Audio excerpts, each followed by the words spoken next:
കഥ തുടങ്ങുന്നത് കിങ്സ് റോഡിലെ കാട്ടിലാണ്. ഒരു അരുവിയുടെ കരയിൽ ആര്യ സ്റ്റാർക്ക്. അല്ല, ഇപ്പോൾ അവൾ അരി എന്ന ആൺകുട്ടിയാണ്. അവൾ തനിച്ച് ഇരിക്കുകയാണ്. പെട്ടെന്ന് ഇലയനക്കങ്ങൾ കേട്ട് അവൾ തിരിഞ്ഞു നോക്കുന്നു. യോറന്റെ സംഘം അവിടെ വിശ്രമിക്കുകയാണ്.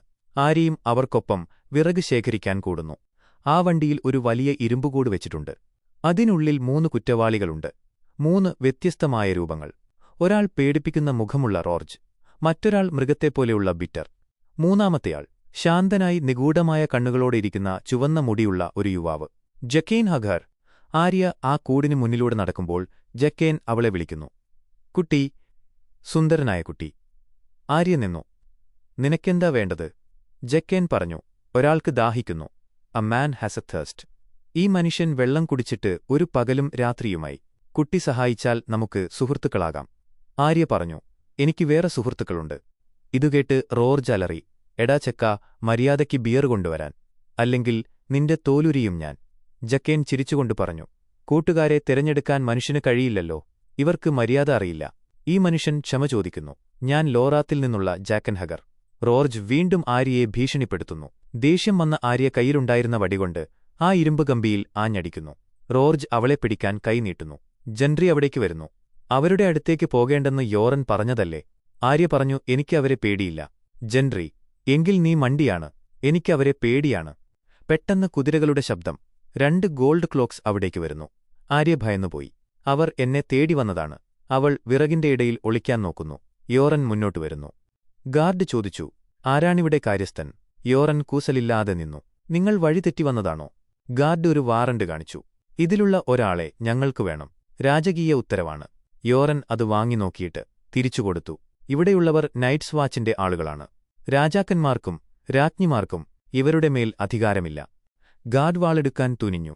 അതിവേഗത്തിൽ. യോറൻ തന്റെ കത്തിഗാർഡിന്റെ തുടയിൽ വെച്ചു. ആ രംഗം ഒന്ന് ശ്രദ്ധിക്കണം. യോറൻ എന്ന പഴയ പടയാളി തിളങ്ങുന്ന കവചമിട്ട ആ ഗാർഡിനെ വിറപ്പിക്കുകയാണ്. യോറൻ പറഞ്ഞു. ആളുകൾ കഴുത്തിന് സംരക്ഷണം കൊടുക്കാൻ ശ്രദ്ധിക്കും, പക്ഷെ താഴെയുള്ള കാര്യങ്ങൾ മറക്കും. ഈ കത്തി ഞാൻ ഇന്ന് രാവിലെ മൂർച്ച കൂട്ടിയതാണ്. ഞാനൊന്ന് അമർത്തിയാൽ നിന്റെ കാലിലെ ആ ഞരമ്പ് മുറിയും. അത് തുന്നിക്കെട്ടാൻ ഇവിടെ ആരുമില്ല. ഗാർഡുകൾ പേടിച്ചുപോയി. യോറൻ അവരുടെ വാൾ പിടിച്ചുവാങ്ങി. നല്ല വാൾ. മതിലിൽ ഇതിന് ഉപകാരമുണ്ട്. ഗാർഡ് പറഞ്ഞു. ഞങ്ങൾ ജെൻട്രി എന്ന പയ്യനെ തേടി വന്നതാണ്. കാളയുടെ തലയുള്ള ഹെൽമറ്റുള്ളവൻ. അവനെ കാട്ടിക്കൊടുക്കുന്നവർക്ക് രാജാവ് പാരിതോഷികം നൽകും. ഞങ്ങൾ തിരിച്ചുവരും, കൂടുതൽ ആളുകളുമായി. അവർ കുതിരയോടിച്ചു പോകുന്നു. ജെൻട്രി ഞെട്ടി നിൽക്കുന്നു. തനിക്ക് വേണ്ടിയാണ് അവർ വന്നതെന്ന് അവന് മനസ്സിലായി. ആര്യ അവനെ ഉറ്റുനോക്കുന്നു. ആര്യയുടെ മനസ്സിൽ ഒരു സംശയമുണ്ട്. എന്തിനാണ് രാജാവ് ഒരു കൊല്ലപ്പണിക്കാരന്റെ മകനെ അന്വേഷിക്കുന്നത്? കഥ കിങ്സ് ലാൻഡിങ്ങിലേക്ക്. ടിറിയൻ തന്റെ മുറിയിലേക്ക് നടക്കുന്നു. അവൻ വിസിലടിക്കുന്നുണ്ട്. അധികാരം കിട്ടിയതിന്റെ ഒരു സന്തോഷം ആ നടത്തത്തിലുണ്ട്. വാതിൽ തുറക്കുമ്പോൾ കാണുന്നത് ഷേയും വാരീസും സംസാരിച്ചിരിക്കുന്നതാണ്. ടിറിയന്റെ മുഖത്തെ ചിരിമാഞ്ഞു. ഷേയിയെ അവിടെ കൊണ്ടുവന്നത് അതീവ രഹസ്യമായാണ്. വാരീസ് ചിരിച്ചുകൊണ്ടെഴുന്നേറ്റു. മൈലോഡ്. ഷേ പറഞ്ഞു. നിങ്ങൾ വരാൻ വൈകി, പക്ഷേ നിങ്ങളുടെ സുഹൃത്ത് എനിക്ക് കൂട്ടിരുന്നു. വാരീസ് വളരെ തന്ത്രപരമായി സംസാരിക്കാൻ തുടങ്ങി. വിന്റർഫെല്ലിലെ യുദ്ധത്തെക്കുറിച്ച് സംസാരിക്കുകയായിരുന്നു. നിങ്ങളുടെ ഈ സുഹൃത്ത് അച്ഛന്റെ അടുക്കളയിൽ ജോലി ചെയ്തിരുന്നവളാണെന്നറിഞ്ഞപ്പോൾ എനിക്ക് അത്ഭുതം തോന്നി. ടിറിയൻ മനസ്സിലാക്കി വാരീസ് എല്ലാം അറിഞ്ഞിരിക്കുന്നു. ഷേ ആരാണെന്നും അവൾ എവിടെ നിന്നാണെന്നും അയാൾക്കറിയാം. ടിറിയൻ പറഞ്ഞു. അതെ, ഇവളുടെ മീൻകറി ഗംഭീരമാണ്. ഷേ തിരിച്ചടിച്ചു. എനിക്ക് തോന്നുന്നില്ല ലോർഡ് വാരീസിന് മീൻ ഇഷ്ടമാണെന്ന്. വാരീസ് ഒരു ഷണ്ടനാണെന്നതിനെ അവൾ പരോക്ഷമായി കളിയാക്കി. വാരീസ് പോകാൻ എഴുന്നേറ്റു. പോകുന്ന പോക്കിൽ അയാൾ ഒരു ഭീഷണി കൂടി മുഴക്കി. രഹസ്യങ്ങൾ സൂക്ഷിക്കാൻ ഞാൻ മിടുക്കനാണ്, എന്റെ സുഹൃത്തുക്കൾക്കു വേണ്ടി. ഷേ മുറിക്ക് പുറത്തേക്ക് പോയതും ടിറിയൻ വാതിൽ തടഞ്ഞു. ടിറിയൻ. എനിക്ക് ഭീഷണി ഇഷ്ടമല്ല. വാരീസ്, ആര് ഭീഷണിപ്പെടുത്തി? നെഡ് സ്റ്റാർക്ക് ഒരു നല്ല മനുഷ്യനായിരുന്നു, സത്യസന്ധനായിരുന്നു. ടിറിയൻ. ഞാൻ നെഡ് സ്റ്റാർക്കല്ല. ഈ കളി എങ്ങനെ കളിക്കണമെന്ന് എനിക്കറിയാം. എന്നെ ഭീഷണിപ്പെടുത്തിയാൽ നിന്നെ ഞാൻ കടലിലെറിയും. വാരീസ് ചിരിച്ചു. കൊടുങ്കാറ്റുകൾ വരും, പോകും. വലിയ മീനുകൾ ചെറിയ മീനുകളെ തിന്നും. ഞാൻ നീന്തിക്കൊണ്ടേയിരിക്കും. വാരീസ് പുറത്തുപോയി വാതിലടയ്ക്കുന്നു. ടിറിയൻ ആലോചനയിലാണ്ടു. കിങ്സ് ലാൻഡിങ്ങിൽ ആരെയും വിശ്വസിക്കാൻ കൊള്ളില്ല. കൗൺസിൽ ചേംബറിൽ ചർച്ച നടക്കുകയാണ്. സേഴ്സി ഒരു കത്ത് വായിക്കുന്നു. റോബ് സ്റ്റാർക്ക് അയച്ച സമാധാന ഉടമ്പടിയാണ്. ഇന്നുമുതൽ വടക്ക് ഒരു സ്വതന്ത്ര രാജ്യമാണ്. സേഴ്സി ദേഷ്യത്തോടെ ആ കത്ത് വലിച്ചുകേറി. ടിറിയൻ പറഞ്ഞു. അവന്റെ അച്ഛന്റെ അസ്ഥികളെങ്കിലും തിരിച്ചുകൊടുക്ക്. അതൊരു നല്ല മാന്യതയായിരിക്കും. ഇതിനിടയിൽ മാസ്റ്റർ പൈസൽ മറ്റൊരു കത്ത് വായിക്കുന്നു. നൈറ്റ്സ് വാച്ചിൽ നിന്ന് മോർമോണ്ടിന്റെ കത്തുണ്ട്. മരിച്ചവർ നടക്കുന്നു എന്ന്. സേഴ്സി പരിഹസിച്ചു. കഥകൾ. പേടിപ്പിക്കാൻ ഓരോന്ന് എഴുതിവിടുന്നതാണ്. നമുക്ക് കൊടുക്കാനാളില്ല. ടിറിയൻ പറഞ്ഞു. മോർമോണ്ട് നുണ പറയില്ല. മരിച്ചവർ ഉയിർത്തെഴുന്നേൽക്കുന്നു. സേഴ്സി പരിഹാസത്തോടെ പറഞ്ഞു. മതിലിലേക്കുള്ള ഒരു യാത്ര നിന്നെ പ്രേതങ്ങളിലും പിശാചുക്കളിലും വിശ്വസിക്കാൻ പഠിപ്പിച്ചോ? ടിറിയൻ പറഞ്ഞു. എനിക്കറിയില്ല ഞാൻ എന്തിൽ വിശ്വസിക്കുന്നു എന്ന്. പക്ഷേ മതിലിനപ്പുറമുള്ള തിന്മയിൽ നിന്ന് നമ്മളെ സംരക്ഷിക്കുന്നത് നൈറ്റ്സ് വാച്ച് മാത്രമാണ്. സേഴ്സിക്കതൊന്നും കേൾക്കാൻ താൽപ്പര്യമില്ല. അവർ എല്ലാവരും എഴുന്നേറ്റുപോകുന്നു. ടിറിയൻ മാത്രം അവിടെയിരിക്കുന്നു, വരാൻ പോകുന്ന വിപത്തിനെക്കുറിച്ചോർത്ത്. കഥ മതിലിനപ്പുറത്തേക്ക്. ക്രാസ്റ്റേഴ്സ് കീപ്പ്. സാമും കൂട്ടുകാരും ഭക്ഷണം തയ്യാറാക്കുന്നു. ഉരുളക്കിഴങ്ങ് അരിയുന്നു. ഗ്രൻ പെണ്ണുങ്ങളെക്കുറിച്ച് സംസാരിക്കുന്നു. വളരുംതോറും ഗുസ്തിപിടുത്തത്തിന്റെ രീതി മാറും എന്നു പറഞ്ഞ് അവൻ ചിരിക്കുന്നു. പക്ഷേ സാം ഗില്ലി എന്ന പെൺകുട്ടിയെ ശ്രദ്ധിക്കുകയായിരുന്നു. പിന്നീട് സാം പുറത്തേക്ക് നടക്കുമ്പോൾ ഗില്ലി പേടിച്ചു നിൽക്കുന്നത് കണ്ടു. ജോണിന്റെ ചെന്നായ അവളുടെ മുന്നിൽ നിൽക്കുന്നു. അവൾ കയ്യിൽ കരുതിയ ഇറച്ചി കണ്ടുവന്നതാണ്. സാം ചെന്നായയെ ഓടിച്ചുവിട്ടു. സാം ചോദിച്ചു, പേടിച്ചുപോയോ? ഞാൻ സാംവെൽ ടാർലി. ഗില്ലി പറഞ്ഞു, നീ ധൈര്യശാലിയാണ്. സാം അവളെ ജോൺ സ്നോയുടെ അടുത്തേക്ക് കൊണ്ടുപോകുന്നു. ജോൺ വാളിന് മൂർച്ച കൂട്ടിക്കൊണ്ടിരിക്കുകയായിരുന്നു. ഗില്ലി പറഞ്ഞു, എന്നെ രക്ഷിക്കണം. ഞാൻ ഗർഭിണിയാണ്. എന്നെ നിങ്ങളുടെ കൂടെ കൂട്ടണം. ജോൺ സ്നോ എഴുന്നേറ്റു. അത് നടക്കില്ല. ഞങ്ങൾ നൈറ്റ്സ് വാച്ചാണ്. പെണ്ണുങ്ങളെ കൊണ്ടുപോകാൻ പറ്റില്ല. മോർമോണ്ട് സമ്മതിക്കില്ല. ഗില്ലി കരഞ്ഞുകൊണ്ട് പറഞ്ഞു, ഇതൊരു ആൺകുട്ടിയാണെങ്കിൽ. അവൾ വാചകം പൂർത്തിയാക്കിയില്ല. ജോൺ ചോദിച്ചു, ആൺകുട്ടിയാണെങ്കിൽ എന്ത് സംഭവിക്കും? അവൾ മറുപടി പറയാതെ ഓടിപ്പോയി. സാം ജോണിനോട് ദേഷ്യപ്പെട്ടു.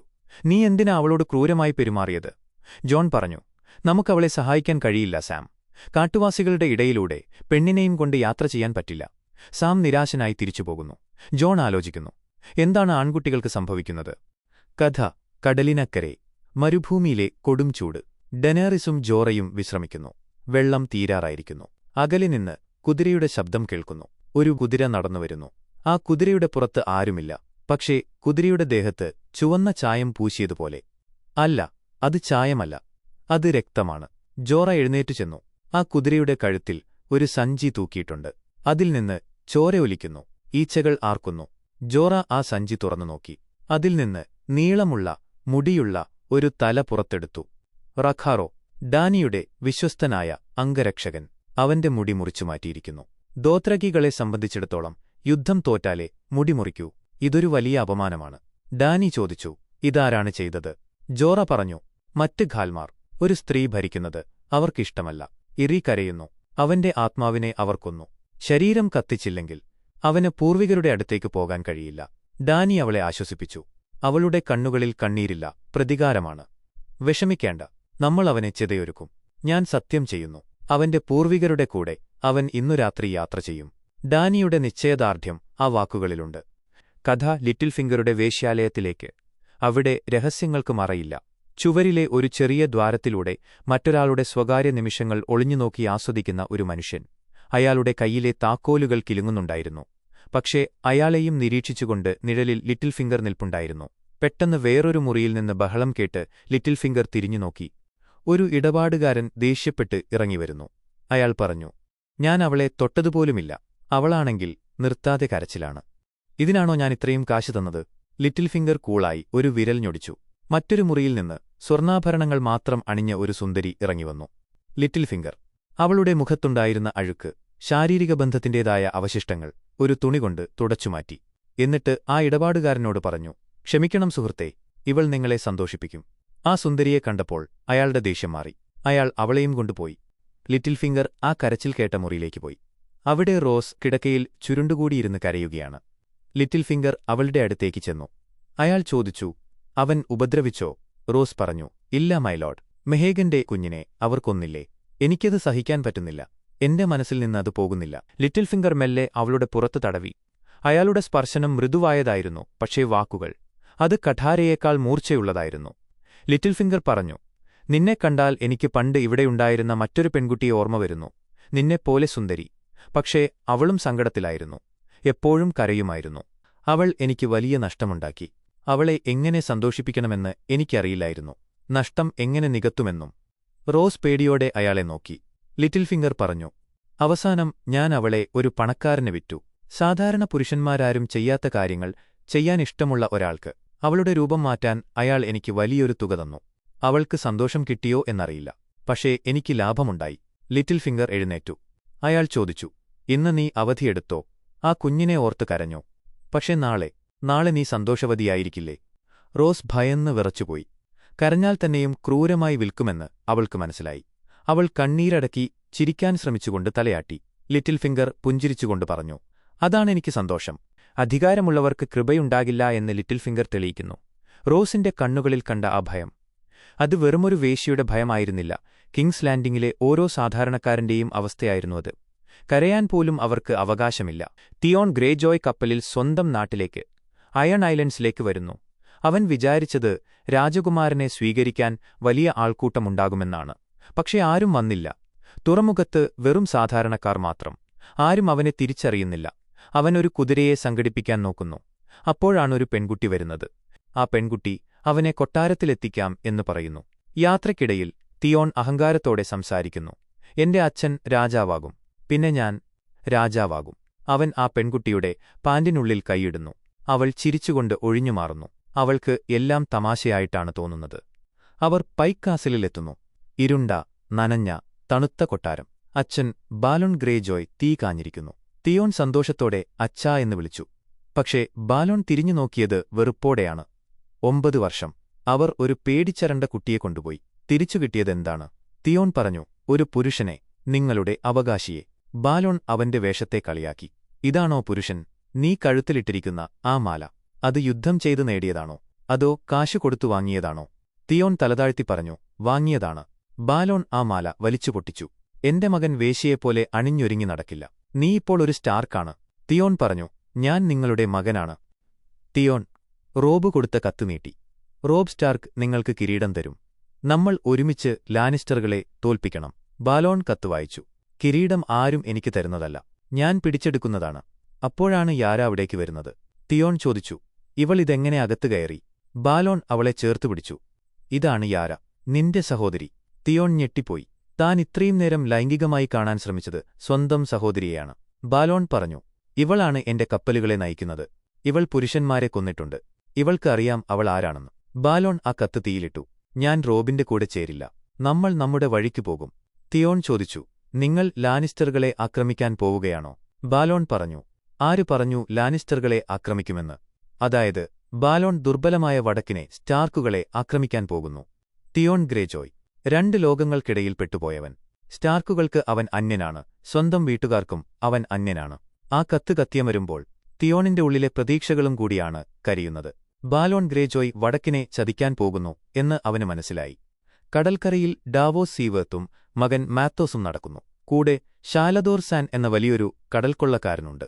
ഡാവോസ് പറഞ്ഞു, ഞങ്ങളുടെ കൂടെ കൂടൂ. യുദ്ധം ജയിച്ചാൽ നിന്നെ പണക്കാരനാക്കാം, പ്രശസ്തനാക്കാം. സാലദോർ പറഞ്ഞു, എനിക്ക് പണം മാത്രമല്ല വേണ്ടത്, എനിക്ക് സെർസിയെ വേണം. അവളെ എനിക്ക് കിട്ടണം. ഞാനവളെ സ്വന്തമാക്കും. ഡാവോസ് ചിരിച്ചുകൊണ്ട് സമ്മതിക്കുന്നു. അത് നിന്റെ സാമർത്ഥ്യം പോലെയിരിക്കും. മകൻ മത്തോസ് ദേഷ്യപ്പെടുന്നു. നമ്മൾ ദൈവത്തിനു വേണ്ടിയാണ് യുദ്ധം ചെയ്യുന്നത്, അല്ലാതെ ഇവന്റെ കാമത്തിനു വേണ്ടിയല്ല. സല്ലദോർ പരിഹസിക്കുന്നു. യഥാർത്ഥ ദൈവം പെണ്ണുങ്ങളുടെ കാലിനിടയിലാണ്. സല്ലാദോർ പോയിക്കഴിഞ്ഞപ്പോൾ ഡാവോസ് മകനെ ഉപദേശിക്കുന്നു. അവൻ നമുക്ക് കപ്പലുകൾ തരും, അതാണ് പ്രധാനം. മത്തോസ് പറഞ്ഞു, അച്ഛാ, നിങ്ങൾക്ക് ദൈവവിശ്വാസമില്ല. ഞാൻ നിങ്ങൾക്കുവേണ്ടി പ്രാർത്ഥിക്കാറുണ്ട്. ഡാവോസ് പറഞ്ഞു, എനിക്കൊരു ദൈവമേയുള്ളൂ, അത് സ്റ്റാനിസ് ബരാത്തിയോണാണ്. എന്നെ ഞാനാക്കിയത് അദ്ദേഹമാണ്. മത്തോസ് പറഞ്ഞു, സ്റ്റാനിസ് എന്റെ രാജാവാണ്, പക്ഷേ അദ്ദേഹം വെറുമൊരു മനുഷ്യനാണ്. ഡാവോസ് പറഞ്ഞു, അതൊരിക്കലും അദ്ദേഹത്തോട് പറയരുത്. ഇനി കാണാൻ പോകുന്നത് ടിറിയൻ ലാനിസ്റ്റർ എന്ന ഇംപ് എങ്ങനെയാണ് തന്റെ അധികാരം ഉപയോഗിക്കുന്നത് എന്നാണ്. ജാനോസ് ലിൻഡിനെ അത്താഴത്തിന് ക്ഷണിച്ചിരിക്കുന്നു. നല്ല ഭക്ഷണം, നല്ല വൈൻ. ടിറിയൻ ചോദിച്ചു, ആ കുഞ്ഞുങ്ങളെ കൊല്ലാൻ ആരാണ് ഉത്തരവിട്ടത്? സെർസിയാണോ അതോ ജോഫ്രിയാണോ? ജാനോസ് പറഞ്ഞു, എനിക്ക് ഉത്തരവുകൾ കിട്ടി, ഞാൻ അനുസരിച്ചു. ടിറിയൻ ചോദിച്ചു, നെഡ് സ്റ്റാർക്കിന്റെ കാര്യത്തിലോ? നീ അദ്ദേഹത്തെ ചതിച്ചില്ലേ? ജാനോസ് അഹങ്കാരത്തോടെ പറഞ്ഞു, അവനൊരു ചതിയനായിരുന്നു. ഞാൻ ചെയ്തത് ശരിയാണ്. രാജാവ് എനിക്ക് ലോർഡ് പദവി തന്നു. ഞാൻ ഇനിയും അത് ചെയ്യും. ടിറിയൻ ശാന്തനായി പറഞ്ഞു, ഞാൻ നിന്റെ അഭിമാനത്തെ ചോദ്യം ചെയ്യുകയല്ല. നിനക്ക് അങ്ങനെ ഒന്നില്ല എന്ന് പറയുകയാണ്. I'm not questioning your honour, I'm denying its existence. Janos ദേഷ്യപ്പെട്ടെഴുന്നേറ്റു. നീ ഒരു കുള്ളനാണ്. നീ എന്നെ ഭീഷണിപ്പെടുത്തുന്നോ? എന്റെ സുഹൃത്തുക്കൾ ഇതറിഞ്ഞാൽ? ടിറിയൻ പറഞ്ഞു, നിനക്ക് ഇവിടെ സുഹൃത്തുക്കളില്ല. ടിറിയൻ കൈ കാണിച്ചതും നിഴലിൽ നിന്ന് ബ്രോൺ ഇറങ്ങിവന്നു, കൂടെ ഗാർഡുകളും. ടിറിയൻ പറഞ്ഞു, നിന്നെ ഞാൻ നാടുകടത്തുകയാണ്, നൈറ്റ്സ് വാച്ചിലേക്ക്. അവിടെ തണുപ്പാണ്. നീ അവിടെ പോയി കിടക്ക്. ആര്യ സ്റ്റാർക്കിനെ നീ ഓടിച്ചില്ലേ, ഇനി നീയും വടക്കോട്ട് പോ. ജാനോസ് അലറി. ഞാൻ സിറ്റി വാച്ചിന്റെ കമാൻഡറാണ്. എനിക്ക് അധികാരമുണ്ട്. ടിറിയൻ. ആയിരുന്നു. ഇനി മുതൽ ബ്രോൺ ആണ് സിറ്റി വാച്ചിന്റെ കമാൻഡർ. പടയാളികൾ ജാനോസിനെ വലിച്ചിഴച്ചു കൊണ്ടുപോകുന്നു. അവൻ കരയുന്നു, അലറുന്നു. എനിക്ക് ഉന്നതരായ സുഹൃത്തുക്കളുണ്ട്, പക്ഷേ ആരും കേൾക്കാനില്ല. ടിറിയൻ കൂസലില്ലാതെ വൈൻ കുടിക്കുന്നു. അവൻ ബ്രോണിനോട് ചോദിച്ചു, ഞാൻ ഒരു പിഞ്ചുകുഞ്ഞിനെ കൊല്ലാൻ പറഞ്ഞാൽ നീ കൊല്ലുമോ? ബ്രോൺ ചോദിച്ചു, ചോദ്യങ്ങളില്ലാതെ കൊല്ലണമെന്നാണോ, അതോ വില ചോദിച്ചിട്ട് കൊല്ലണമെന്നാണോ? ടിറിയൻ മറുപടി പറയാതെ ചിരിക്കുന്നു. കാട്ടിൽ ആര്യയും ജെൻട്രിയും സംസാരിക്കുന്നു. ഹോട്ട് പൈ യുദ്ധത്തെക്കുറിച്ച് വീരവാദം പറയുന്നുണ്ടെങ്കിലും ആര്യ അവനെ നാണം കെടുത്തി. പിന്നീട് ജെൻട്രി ആര്യയോട് ചോദിച്ചു, നീ എന്തിനാ അവരോട് ചൂടാകുന്നത്? ആര്യ പറഞ്ഞു, എനിക്കവരെ പേടിയില്ല. ജെൻട്രി ചോദിച്ചു, നീ ഒരു പെൺകുട്ടിയല്ലേ? ആര്യ പറഞ്ഞു, അല്ല. ജെൻട്രി പറഞ്ഞു, എങ്കിൽ നിന്റെ സാധനം പുറത്തെടുത്ത് മൂത്രമൊഴിക്ക്. ആര്യയ്ക്ക് കള്ളം പറയാൻ കഴിഞ്ഞില്ല. അവൾ സമ്മതിച്ചു. ജെൻട്രി, അവർ നിന്നെ അന്വേഷിച്ചു വന്നതാണെന്ന് ഞാൻ കരുതി. നീ ഒരു പ്രഭുവിന്റെ മകളല്ലേ? ആര്യ പറഞ്ഞു, എന്റെ പേര് ആര്യ സ്റ്റാർക്ക് എന്നാണ്. ജെൻട്രി ഞെട്ടിപ്പോയി. നീ ഹാൻഡ് ഓഫ് ദ കിങ്ങിന്റെ മകളാണോ? ജെൻട്രിക്ക് അവളോട് ബഹുമാനം തോന്നി. അവൻ മര്യാദയ്ക്ക് പെരുമാറാൻ തുടങ്ങി. മൈലേഡി. ആര്യ അവനെ പിടിച്ചുതള്ളി. എന്നെ ലേഡി എന്ന് വിളിക്കരുത്. അവർ തമ്മിൽ ഒരു ചിരി കൈമാറുന്നു. ആ കൊടുങ്കാട്ടിൽ മരണത്തിന്റെ നിഴലിൽ അവർക്കിടയിൽ ഒരു സൗഹൃദം പൂക്കുന്നു. സെർസി ദേഷ്യത്തോടെ ടിറിയന്റെ അടുത്തേക്ക് വരുന്നു. നീ എന്തിനാണ് ജാനോസ് ലിൻഡിനെ മാറ്റിയത്? എനിക്ക് അവനെ ആവശ്യമായിരുന്നു. ടിറിയൻ പറഞ്ഞു, അവൻ വിശ്വസിക്കാൻ കൊള്ളാത്തവനാണ്. പിന്നെ കുഞ്ഞുങ്ങളെ കൊന്നത് നിന്റെ ഉത്തരവാണോ? സെർസി പറഞ്ഞു, ജോഫ്രി ചെയ്തതാണ്. ടിറിയൻ ഞെട്ടി. ജോഫ്രി നിന്നോട് ചോദിച്ചില്ലേ? സെർസിക്ക് മറുപടിയില്ല. അവൾക്ക് തന്റെ മകനെ നിയന്ത്രിക്കാൻ കഴിയുന്നില്ല. സെർസി സങ്കടത്തോടെ നിസ്സഹായയായി പറഞ്ഞു, അവൻ നിയന്ത്രണം വിട്ടുപോയി. ഇതെന്റെ വിധിയാണ്. അമ്മ മരിച്ചു, ഭർത്താവ് മരിച്ചു. മക്കൾക്കു വേണ്ടിയാണ് ഞാൻ ജീവിക്കുന്നത്. ടിറിയൻ അവളെ കളിയാക്കാൻ നോക്കിയെങ്കിലും അവളുടെ ആ സങ്കടം കണ്ട് അവൻ നിർത്തി. സെർസി പറഞ്ഞു, നീ തമാശക്കാരനാണ്. അമ്മയെ കൊന്നുകൊണ്ട് ജനിച്ചവനാണ് നീ. അതാണ് ഏറ്റവും വലിയ തമാശ. അവൾ കരച്ചിലടക്കി പുറത്തുപോയി. യുദ്ധമുറിയിൽ സ്റ്റാനിസും മെലിസാൻഡ്രയും. സ്റ്റാനിസ് നിരാശനാണ്. മാപ്പിലെ കരുവുകൾ തട്ടിമാറ്റുന്നു. എന്റെ അനിയൻ റെൻലിക്ക് 1,00,000 സൈനികരുണ്ട്. എനിക്ക് കുറച്ചേയുള്ളൂ. ഞാൻ തോറ്റുപോവുകയാണ്. മെലിസാൻഡ്രെ പറഞ്ഞു, നിങ്ങൾ വിശ്വസിക്കണം. തീയിലേക്കുള്ള വഴി. അവൾ വസ്ത്രങ്ങൾ അഴിച്ചുമാറ്റുന്നു. സ്റ്റാനിസ് പറഞ്ഞു, എനിക്ക് ഭാര്യയുണ്ട്. ഞാൻ പ്രതിജ്ഞയെടുത്തതാണ്. മെലിസാൻഡ്രെ പറഞ്ഞു, അവൾ രോഗിയാണ്. ഞാൻ നിങ്ങൾക്ക് ഒരു മകനെ തരാം. I will give you a son my king. Stanis അത്ഭുതത്തോടെ ചോദിച്ചു, ഒരു മകനെയോ? അവർ ഒന്നിക്കുന്നു. മേശപ്പുറത്തെ യുദ്ധക്കരുവുകൾ താഴെ വീഴുന്നു. യുദ്ധം ജയിക്കാൻ ഒരു മകനെ ലഭിക്കാൻ സ്റ്റാനിസ് ബരാത്യോൺ തന്റെ ദൈവത്തെയും ധാർമ്മികതയെയും ബലികഴിക്കുന്നു. രാത്രി. ക്രാസ്തറുടെ വീട്. ജോൺ സ്നോ ഉറങ്ങാതെയിരിക്കുകയാണ്. പുറത്ത് മഞ്ഞു വീഴുന്ന ശബ്ദം മാത്രം. പെട്ടെന്ന് ക്രാസ്റ്റർ ഒരു കുഞ്ഞിനെയും എടുത്ത് കാട്ടിലേക്ക് പോകുന്നത് അവൻ കണ്ടു. ജോൺ പതുക്കെ അവനെ പിന്തുടരുന്നു. മരങ്ങൾക്കിടയിലൂടെ മഞ്ഞിലൂടെ അവൻ നടന്നു. ക്രാസ്റ്റർ ആ കുഞ്ഞിനെ മഞ്ഞിൽ കിടത്തി. എന്നിട്ട് തിരിച്ചുപോയി. ആ കുഞ്ഞ് കരയുന്നു. മരവിപ്പിക്കുന്ന തണുപ്പിൽ ആ കുഞ്ഞ് തനിച്ചാണ്. ജോൺ അത് നോക്കി നിൽക്കെ. മരങ്ങൾക്കിടയിൽ നിന്ന് കാറ്റ് വീശുന്നു. മരവിപ്പ് അസഹനീയമാകുന്നു. ഒരു രൂപം. മനുഷ്യനല്ല, മഞ്ഞിൽ നിന്ന് ഉയർന്നുവന്ന നിഴൽ. നീലക്കണ്ണുകളുള്ള മരവിച്ച രൂപം. അത് ആ കുഞ്ഞിനെ കൈകളിലെടുക്കുന്നു. ജോൺ സ്നോ ശ്വാസമടക്കിപ്പിടിച്ച് നോക്കി നിൽക്കുന്നു. അതൊരു പേടിപ്പെടുത്തുന്ന കാഴ്ചയായിരുന്നു. ആ പിശാചു കുഞ്ഞിനെയും കൊണ്ടുപോകുന്നു. പെട്ടെന്നു പിന്നിൽ നിന്ന് ക്രാസ്റ്റർ ജോണിന്റെ തലയ്ക്കടിക്കുന്നു. ജോൺ ബോധം കെട്ടുവീഴുന്നു. എപ്പിസോഡ് അവസാനിക്കുന്നു. ഈ വീഡിയോ നിങ്ങൾക്കിഷ്ടപ്പെട്ടെങ്കിൽ തീർച്ചയായും ലൈക്ക് ചെയ്യുക. ഗെയിം ഓഫ് ത്രോൺസിന്റെ ബാക്കി എപ്പിസോഡുകൾ മിസ്സാവാതിരിക്കാൻ ഇപ്പോൾ തന്നെ ചാനൽ സബ്സ്ക്രൈബ് ചെയ്യുക. Thank you so much.